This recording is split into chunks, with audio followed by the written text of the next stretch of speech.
sure what it is. It's a large copper. Can't get anything off the back.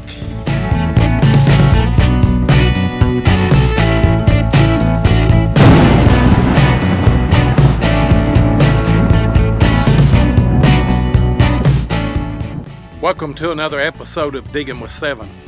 You know, it's gratifying to me to be able to take a USGS map, move it into MapRika or whatever program that you use, and find these old house sites that there's no indication today that there ever was a house site there. I find this house site, which is probably a turn of the century, early 1900s house. It evidently burnt because there are nails everywhere here. But I'm using the Equinox 600. And I'm able to pull some good relics out of the middle of those nails, even find one coin with a big square nail laying right on top of it. So I'm impressed with the Equinox.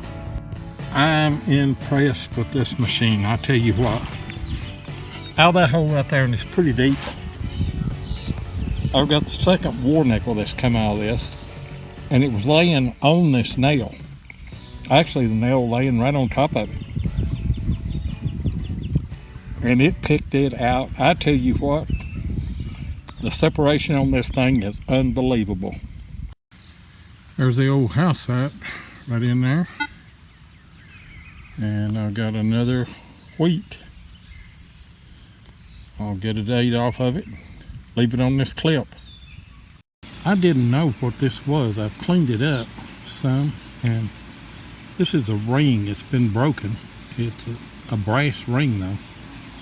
And I can't tell, it's really corroded here on the front. I can't tell what was on it, but that's what that was a evidently a brass ladies ring, I would guess. I got one still in the clod here. I think it's going to be a nickel.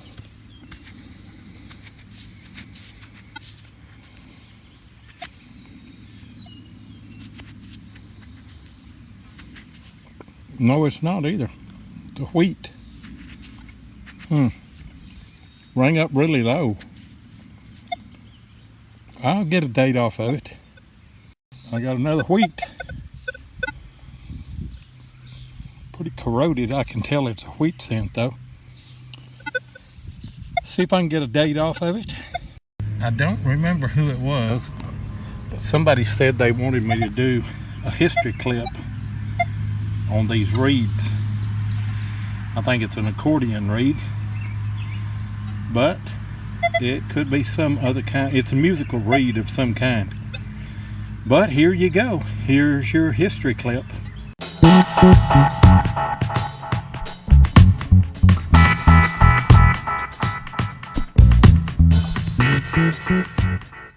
It appears that this reed I dug is not from an accordion, but rather an old pump organ, also known as a free reed instrument, because the sound is activated by air pressure rather than something striking the reed. Christian Kratzenstein is credited with the first free reed instrument made in the Western world in 1780. Gabriel Granet designed a similar instrument in 1810 and gave it the name harmonium when he patented his version in 1840 in France. The pump organ is also known as a reed organ, a harmonium, or melodeon, and it is a type of free reed instrument that generates sound as air flows past a vibrating piece of thin metal in a frame. This piece of metal is called the reed.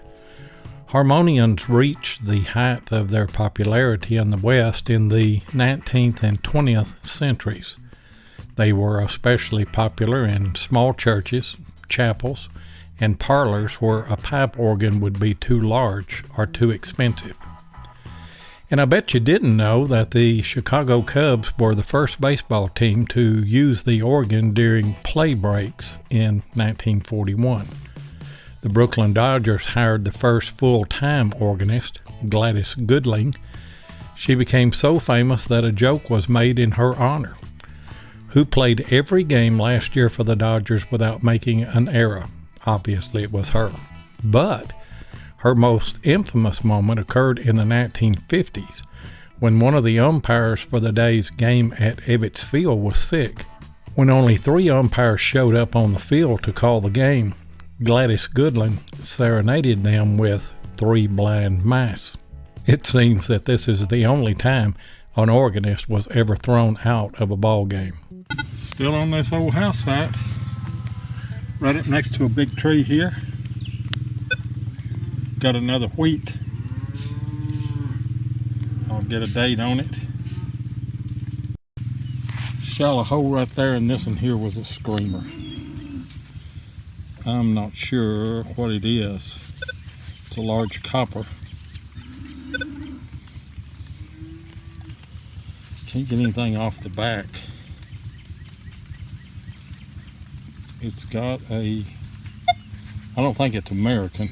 It's got a head that's a bust facing left. I think it's some kind of foreign coin. It's not real thick. Hey, I'll take it. A large copper. Well, I dug an iffy signal right here, if there is such a thing on the Equinox. It turned out to be a bent square nail, but I pull this out. That's really hard. It's like ceramic. A lady's head. That's kind of scary. I got another wheat cent. This one here, black. There's got to be a buffalo or a V-nickel here somewhere. Got a little brass buckle here.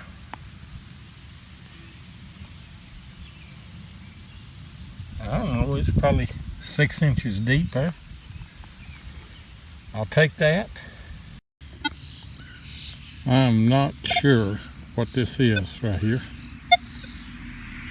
It's got a bust and stuff, but you see how flat those edges are?